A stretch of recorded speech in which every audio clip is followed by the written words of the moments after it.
Hello, judges. We are Kultura Diagnostics, a company that's invested in creating innovative technologies for gluten sensitivity. Do you know anyone who has gluten sensitivity? You probably do. Meet Arya. She's one of the 40% of individuals who has gluten sensitivity. She has this complex chronic condition and is among the 90% that doesn't even know it. Arya has had these symptoms for well over 10 years, and symptoms keep getting worse. She keeps going to the hospital due to exacerbations of symptoms. She's been misdiagnosed with fibromyalgia, and she's even had an unnecessary appendectomy. After Arya was finally diagnosed with celiac disease using a blood test, she still was among the 60% that really struggled with management through a gluten-free diet and actually going to hospitals to meet with health professionals regularly.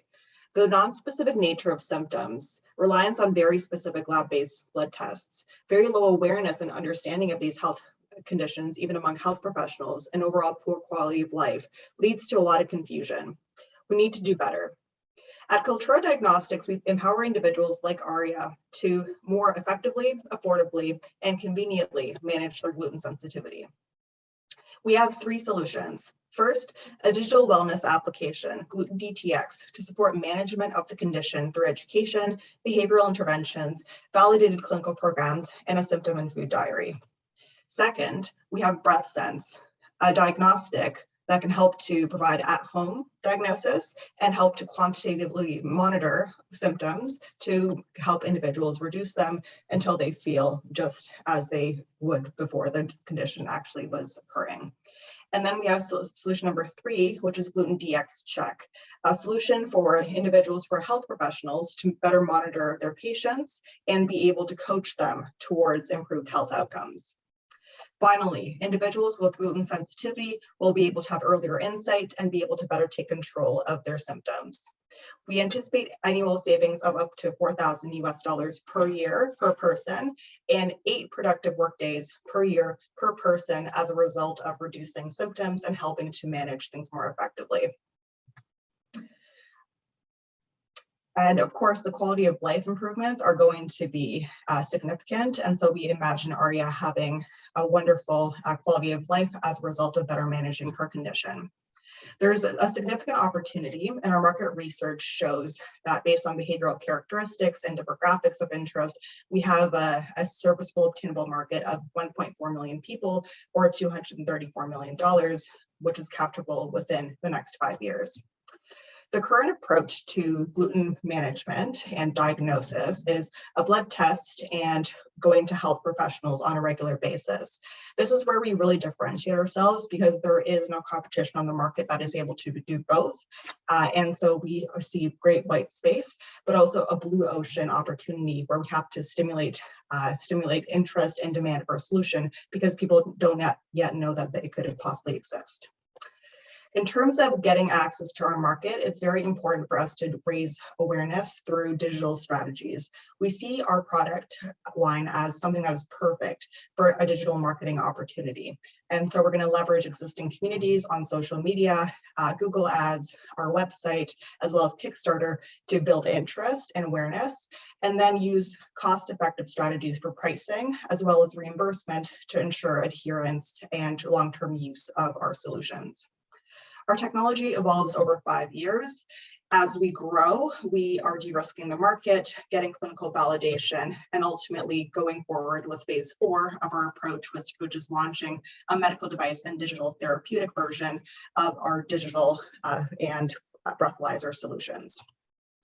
Our revenues are projected to grow as we grow. And so as you can see here, we have a break-even point very early on because we accumulate users as we go through a strong digital marketing strategy. And we expect revenues to increase even more as we launch our second and third products, BreathSense and Gluten DTX Check. Now, our key approach to market entry is to de-risk as we go. And so this slide further illustrates the various beta tests and iterations of various products that we're going to be using prior to regulatory submission in 2025, 2026 to launch our full products. We have an amazing assembly of partners and collaborators already, and we're looking towards getting this onto the market as quickly as possible. And so here we have an ask of $50,000 to help us cover initial IP costs, our Kickstarter campaign, and sensor development through matching funds with IRAP and my tax program. Now, imagine if Aria actually had access to our suite of technologies at the very beginning. She'd save so much time, so much money, so much quality of her life simply by having access to something that better manages her health. We're a majority women-owned company with international expertise, and we have a strong passion to improve the quality of life for individuals with this condition. Our advisors include celiac disease experts, entrepreneurs, engineers, gastroenterologists, as well as folks who have experience in AI and the condition itself. So we have a few patient advisors involved. We're very grateful for our supporting organizations, most notably H2I and Innovation Factory, and we're looking forward to any questions that you have about our product. Great, thank you very much, Sarah. You did a great job telling us your story. I'm sure we have lots of questions though. And we'll just go around between us in sort of a cycle, and we'll start off with Lou. So Lou, do you have any kickoff questions? Yes, I do. Thanks, Jan. Great presentation, Sarah. Interesting platform we're developing. So I'll focus on first round of question on the app. I guess I understand it's providing a lot of educational material, help you to manage the condition. On the patient side, is there any inputting into the software, into the app, and how do you keep it, keep it quote unquote sticky to the users? No, that's an excellent question, and thank you for asking. So there is going to be back and forth between the users and the interface. And so the interface is, of course, providing educational insights based on information that emerges. But what the patient or user is providing is information about their symptoms, information about the food choices that they make. And so that stickiness is actually created through having personalization possible as a result of a relationship being created between the application and the user themselves. And so increases in value will be much more apparent over time, which incentivizes the user to keep using it. We also look at what Amazon, well, most companies that kind of maximize their customer lifetime value and reduce their customer acquisition costs over time, what they do is they focus on value creation and kind of explaining that value to users. They focus on the visual elements. So everyone likes things that look nice, right? And they interact with well. And they also, we also look at brevity of interaction. So having short, value-filled interactions with the users is really key to making things work and stick for longer time periods. And you don't have to look any further than Amazon, Dropbox, and Duolingo as just a few examples for how that can actually be done really well. Thank you. Just on the app still, could you tell us what stage it's at? Do you have users already? I appreciate you're a new company, but could you tell us sort of where it's at? So we're still at the initial stages of its development. So we have a mock-up that we've developed. However, we don't have a working prototype. This is where the initial funding would be really important for us to develop that initial mock-up because we do have a captive audience of up to 500 patients through our celiac disease specialist partner already. So Dr. Maria Pinto, she is interfacing with us through the Hamilton Health Sciences network of clinicians. She's actually the only celiac disease specialist in Ontario who's able to help us to that extent. And she has 500 patients who have celiac disease and require active management. And so she's an excellent source of people. Okay, great. Alex, do you have a question? Yes, now this will be a little bit involved. I noticed in the presentation there's at least one competitor in the breath sensor market. And Yes. It looked like you had a fairly aggressive approach to trying to acquire IP protection as a barrier to entry. And I noticed that you've got about 10,000 budgeted for provisional applications. And I wonder if you may have underestimated the amount that should be budgeted given the scope of protection that you're looking to achieve, particularly if you're looking on both the design and the patent side.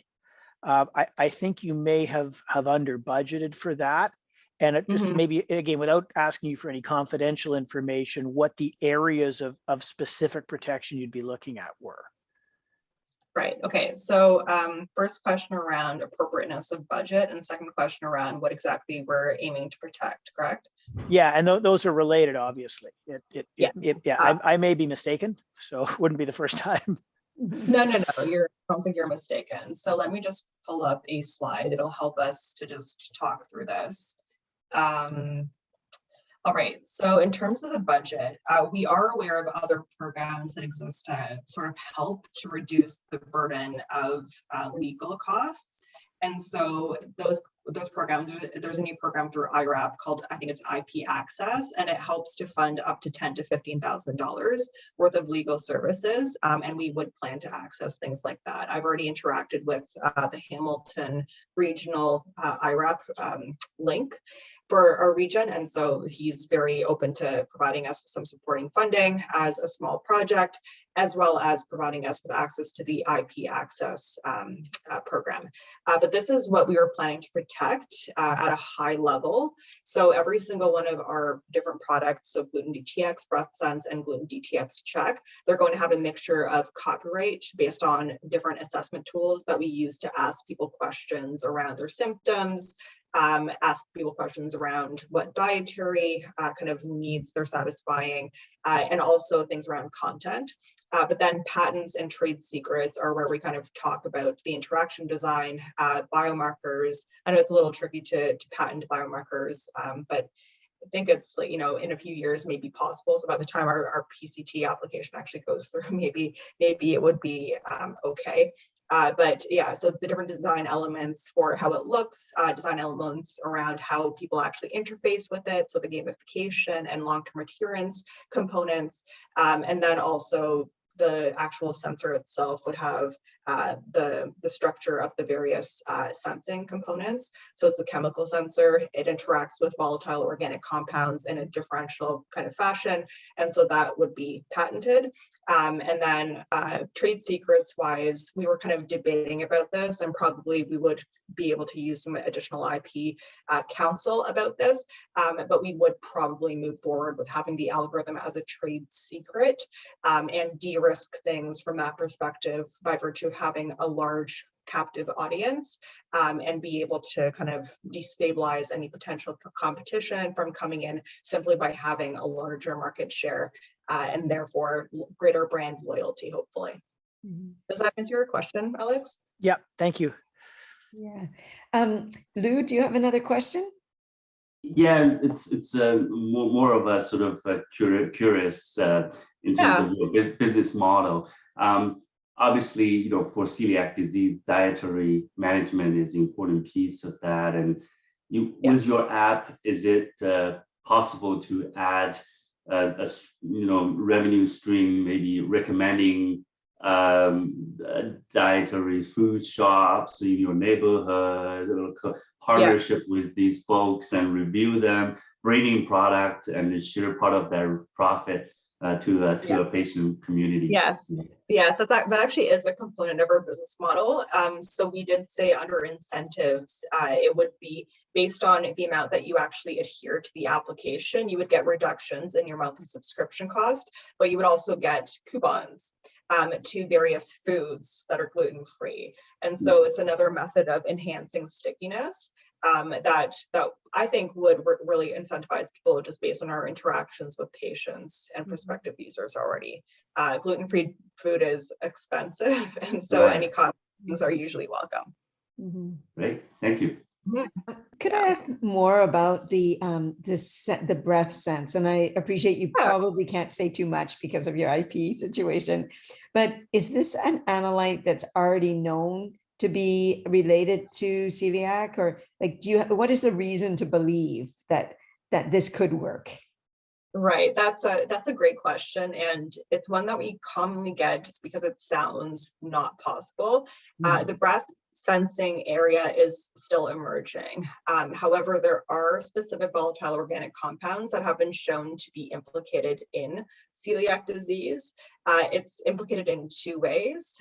So the two ways are, first of all, because your metabolism changes with any kind of clinical condition, there are actually markers linked directly to whether you have celiac disease that is currently active or not. And secondly, it disturbs the microbiome in the gut. And so the microbiome in the gut also has volatile organic compounds that it emits. And so that combination of two things, the dysregulated microbiome and the disease itself, elicits these compounds that we are detecting through the breath sensing mechanism. Okay, so you know the compounds already, and yes, we do. You just need to find a device that can pick them up in a point of care method. That's correct. And we also want to build on what is already known to create unique signatures that are commensurate with various stages of the condition. Because it's not you have it or you don't. It's managed well or it's not managed well. And that's the difference between a healthy and an unhealthy person. Right. So you would recommend using it longitudinally to see how the patient. Absolutely. Absolutely. Okay. And that's currently what's missing. They get diagnosed and then they know that they don't have symptoms anymore based on long-term gluten-free diet, but they don't know how well things are actually working. And so this would be the first thing that can actually quantitatively help them measure their progress towards actually achieving their goals.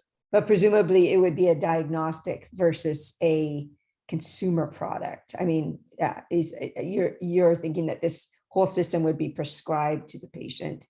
Is that how you ultimately, yes, but we are starting out as a wellness product. And so our initial claims will be ones around risk. And so it'll be you have a high risk or a moderate risk that you have a gluten sensitivity related condition, please go see a healthcare professional. That's how we're entering the market. Once we accumulate enough clinical validation, then we submit documents to the regulatory authorities and hopefully achieve clearance for being labeled as a class 2 medical device and digital therapeutic for our application or get a CE mark in Europe. Okay, great. Thank you. Alex, yeah. Do you any more questions? I don't have anything further. You don't? And Lou, any more from you? No, but I guess you would just for the future product development from the app side, is there a way to integrate medication information? As you tracking the disease, is there a way to titrate different medications and change the treatment plan? I mean, that's a future direction question. But it's a fascinating question, Lou. And I think one of the challenges that we have is that really there are no medications that exist for celiac disease or these sorts of gluten sensitivity. Literally, the only way people can manage it is by avoiding gluten. There are currently therapeutics in phase 2 clinical trials, quite a few of them for celiac disease, but even then they would still need to be used in combination with a gluten-free diet. And so given that, we can actually position ourselves as an accompanying device / like diagnostic with those kind of therapeutic companies. And so that is a potential for us to grow, but we need to wait for them to clear phase 3 clinical trials first. Yes. Thank you. Okay, wonderful. Well, thank you very much, Sarah, for your presentation. I know Amber's behind you as well, both of you. Thank you. I appreciate everything you've told us. Thanks so much.